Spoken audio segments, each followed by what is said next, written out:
चूरू जिले सहित राजस्थान में लोकप्रिय नेता पंडित भंवरलाल शर्मा का रविवार को सुबह निधन हो जाने के बाद उनके सरदार शहर में उनके अंतिम दर्शन के लिए कार्यकर्ताओं व समर्थकों की भीड़ उमड़ पड़ी। समर्थक नम आंखों से एक बार तो अपने लाडले नेता का अंतिम दर्शन करने के लिए आतुर थे, वह नम आंखों से अंतिम विदाई दे रहे थे। स्थानीय ताल मैदान में आज 10 बजे से 1 बजे तक क्षेत्रवासियों हेतु अंतिम दर्शन के लिए अलग से व्यवस्था की गई। प्रशासन की ओर से पूरी सुरक्षा व्यवस्था के साथ विधायक शर्मा का आज दिल्ली रोड स्थित उनके निजी फार्म हाउस में करीबन 5 बजे दाह संस्कार किया गया। इस दौरान विधायक शर्मा के पुत्र राज्य मंत्री अनिल शर्मा ने उनको मुखाग्नि दी। विधायक शर्मा की अंतिम यात्रा में सीएम अशोक गहलोत, पूर्व सीएम वसुंधरा राजे सिंधिया, सांसद राहुल कसवा, प्रदेश अध्यक्ष गोविंद सिंह डोटासरा, उपनेता प्रतिपक्ष राजेंद्र राठौर सहित देश व प्रदेश के दिग्गज नेता शामिल हुए। मुझे मालूम है कि बाबा जी बहुत दिन से बीमार थे और मेरे साथ हाउस में कई वर्षों से रहे हैं। मुझे आज बीकानेर से यहाँ ज़रूर आना ही था क्योंकि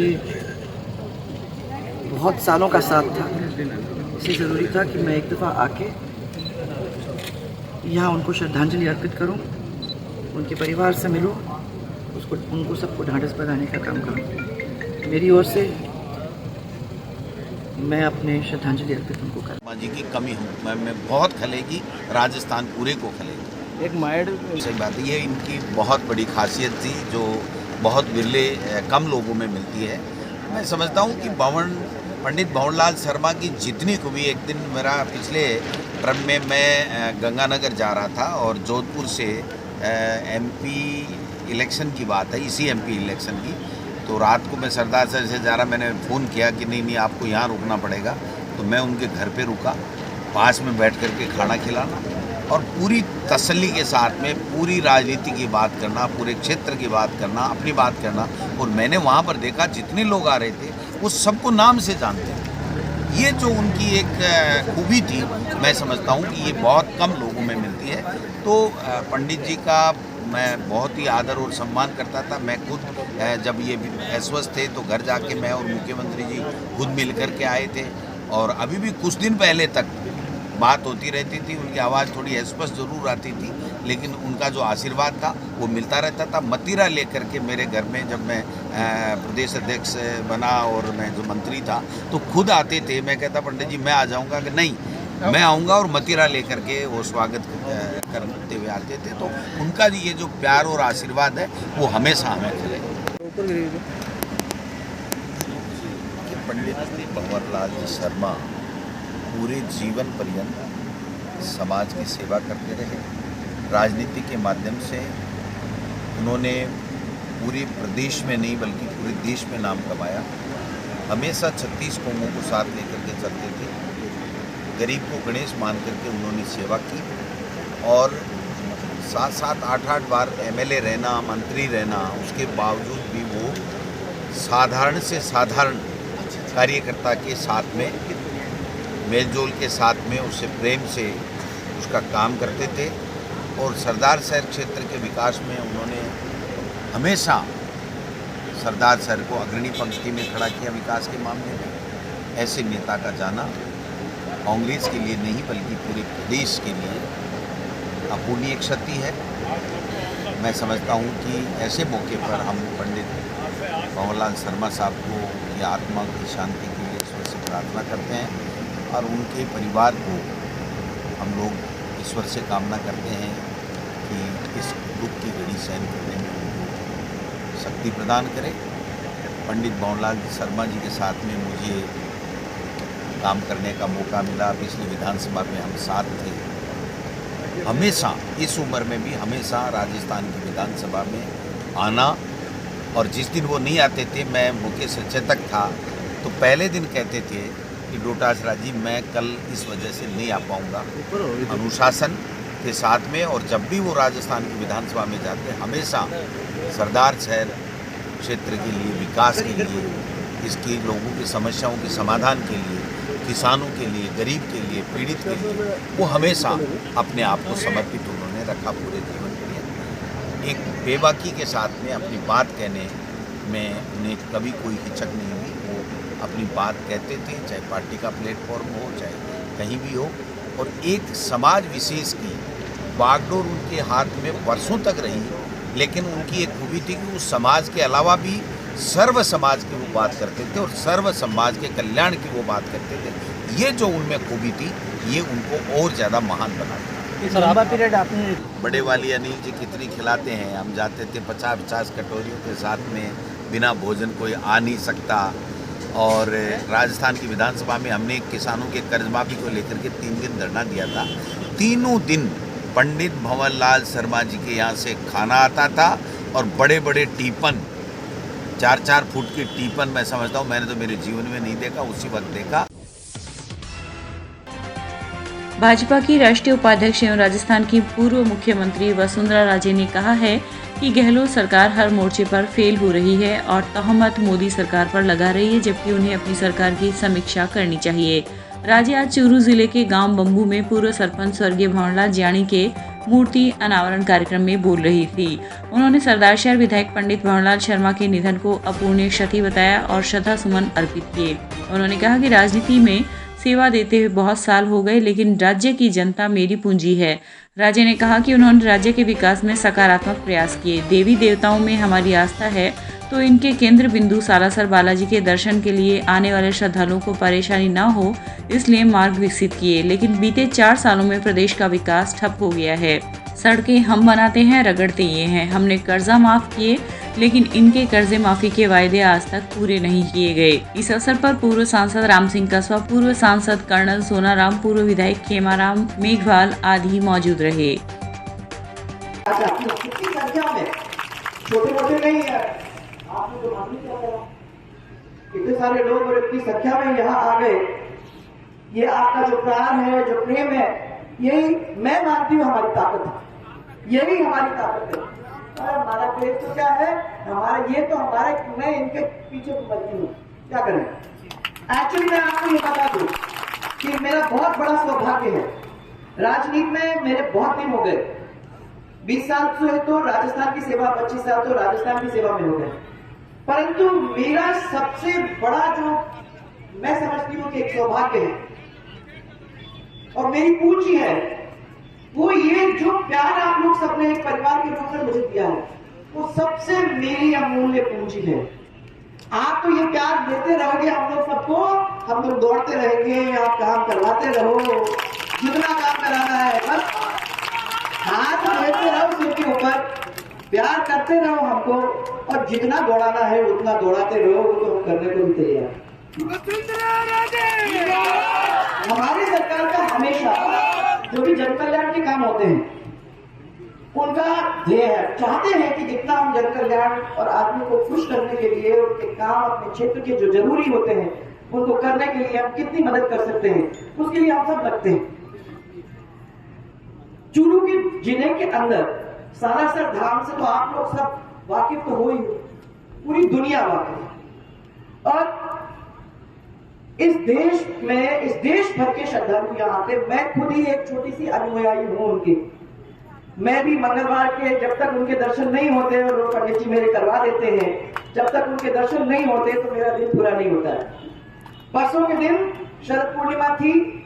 हम लोग जो राजनीतिक लोग होते हैं, हम लोगों को कुछ कुछ तारीखें मालूम होती है, सब नहीं। तो मेरे पंडित जी का जब फोन आया, फिर क्या हो गया पंडित जी, आज तो संडे का दिन है। उन्होंने कहा बहुत बड़ा दिन है, आज शरद पूर्णिमा और हनुमान जी के लिए हम लोग इतनी पूजा वगैरह कर रहे हैं, आपके लिए भी हम नारियल रखेंगे।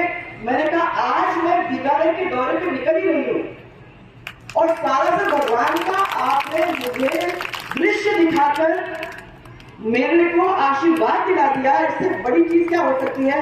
अब मुझे मालूम है कि ये जो तार हमारा आपके बीच का है, वो यहाँ का बनाया हुआ नहीं है, वो वहां का बनाया हुआ है। और मेरी भगवान से यही प्रार्थना है कि इस धागे को बांधे रखना, इस परिवार को बांधे रखना, इसमें 36 के 36 को मेरे जो है उनको सबको बांधे रखना, ताकि राजस्थान को फिर से अग्रणी प्रदेश बनाने का हमको एक मौका मिले। रतनगढ़ एसडीएम विजेंद्र सिंह के स्थानांतरण के पश्चात आज अभिलाषा ने रतनगढ़ उपखंड अधिकारी का पदभार ग्रहण किया है।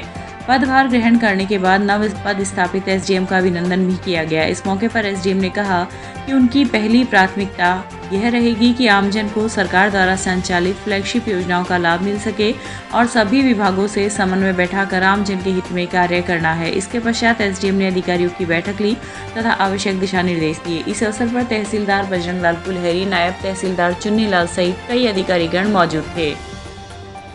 मैं जो भी सरकार की फ्लैगशिप योजनाएं हैं, मैं चाहूँगी कि विभिन्न विभागों के साथ कोऑर्डिनेशन करके और वो जो जनता की अंतिम पंक्ति है उन तक उनको पहुंचा सकूं।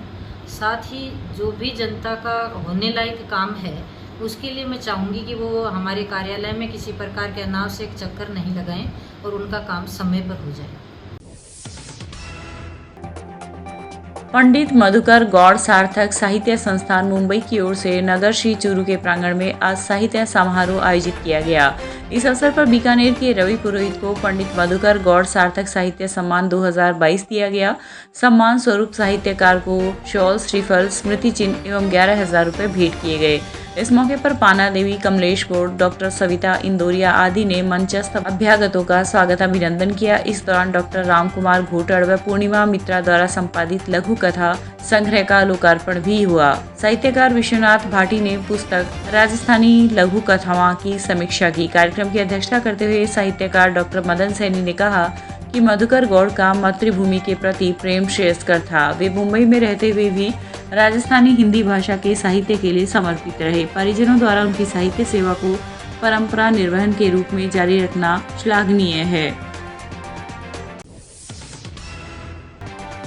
रतनगढ़ की जिला मुख्यालय को जोड़ने वाला सड़क मार्ग वर्तमान में जगह जगह से छलनी है। इस सड़क मार्ग के क्षतिग्रस्त होने के बाद भी उच्चाधिकारी एवं जनप्रतिनिधि इस दिशा में सकारात्मक प्रयास नहीं कर रहे हैं। इस संबंध में सार्वजनिक निर्माण विभाग से मिली जानकारी के अनुसार विभाग के एक्सीएन MP सिंह ने बताया कि उक्त सड़क मार्ग स्टेट हाईवे की श्रेणी में आता है। रतनगढ़ उपखंड के अधीनस्थ आने वाले इस मार्ग की 23 किलोमीटर तक की सड़क के नवीनीकरण हेतु GRF परियोजना के अंतर्गत 33 करोड़ रुपए के प्रस्ताव बनाकर भिजवाए गए हैं। वहीं मुख्यमंत्री बजट घोषणा में भी उक्त कार्य प्रस्तावित था। जैसे ही राज्य सरकार द्वारा वित्तीय स्वीकृति प्राप्त होगी, इस सड़क का निर्माण कार्य करवाया जाएगा। रतनगढ़ से चूरू सड़क ये स्टेट हाईवे की श्रेणी में आता है। इस स्टेट हाईवे श्रेणी में हम पिछले 2-3 साल से निरंतर CRF परियोजना में इसके 33 करोड़ के हमने प्रस्ताव भिजवा रखे हैं और बस वो स्वीकृति आने पर है। कब स्वीकृति आती है, बाकी इसको हमने मुख्यमंत्री बजट घोषणा में भी ये प्रस्तावित है। तो अगले वित्तीय वर्ष में देखो दोनों में से किसी एक में भी आ जाए तो ये कार्य भी चूरू रतनगढ़ रोड का जो अपने रतनगढ़ के जो सीमा में 23 किलोमीटर का कार्य है, ये हम कार्य स्वीकृति आने के पश्चात ही करवाया जाना संभव होगा।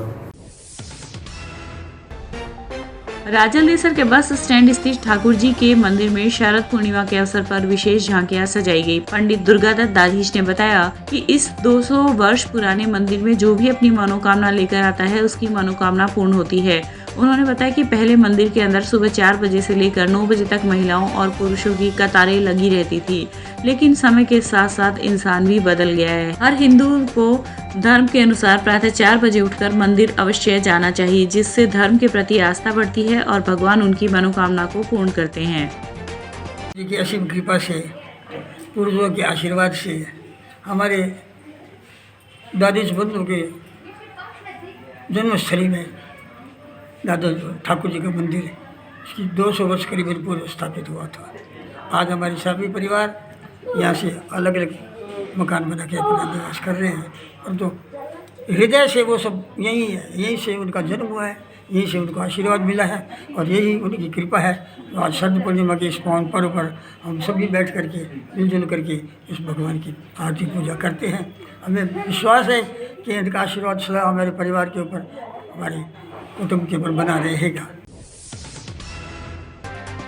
मिशन जय भीम के अंतर्गत डॉक्टर भीमराव अंबेडकर के सपनों के भारत जाति तोड़ो समाज जोड़ो मुहिम को लेकर बुद्ध धम्म रथ यात्रा आज शाम रतनगढ़ पहुंची। बौद्ध में भारत की संकल्पना में घर वापसी हेतु दिल्ली से मिशन 2025 के तहत संपूर्ण उत्तर भारत में उक्त यात्रा निकाली जा रही है, जो विभिन्न शहरों से होती हुई आज शाम रतनगढ़ पहुंची। जिला अस्पताल के सामने स्थित अंबेडकर स्टैच्यू के पास कैंडल जलाकर कार्यक्रम का शुभारंभ किया गया। इस दौरान भंते आनंद कश्यप ने यात्रा की विस्तार से जानकारी दी। इसके पश्चात यात्रा मुख्य मार्गों से होती हुई चूरू के लिए रवाना हुई। इस अवसर पर बुद्ध धम्म रथ यात्रा स्वागत समिति के अध्यक्ष लालचंद पवार, प्रवक्ता मंगतूराम मंडीवाल, जगदीश प्रसाद भाटी सहित काफी संख्या में लोग उपस्थित थे। ये उत्तर भारत में चल रही बुद्ध धम्म यात्रा आज रतनगढ़ पहुंची है। हम लोग सब मिलकर इसका स्वागत कर रहे हैं। दिल्ली से रवाना होकर आई ये यात्रा चलिए आज 5 तारीख को अलवर से होकर जोधपुर, बीकानेर, रतनगढ़, अब कल चूरू जाएगी।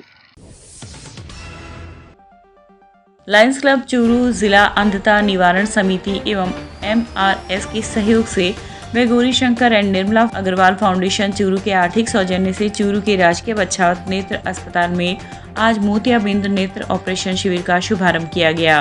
क्लब प्रवक्ता सुनील रंजन टकनेत ने बताया कि 3 दिवसीय ऑपरेशन शिविर का आज भामाशाह गौरीशंकर मंडावेवाला एवं निर्मला मंडावेवाला ने फीता काटकर शुभारंभ किया। इस अवसर पर क्लब अध्यक्ष संजय कसवा, PMO डॉक्टर हनुमान जयपाल, पूर्व जिला प्रमुख हरलाल सहारण, प्रधान दीपचंद राहड़ आदि उपस्थित थे। शिविर प्रभारी RC राजोतिया ने बताया कि आज टीम ने 122 रोगियों का पंजीकरण किया। वहीं भर्ती हुए रोगियों के ऑपरेशन 11 अक्टूबर को किए जाएंगे।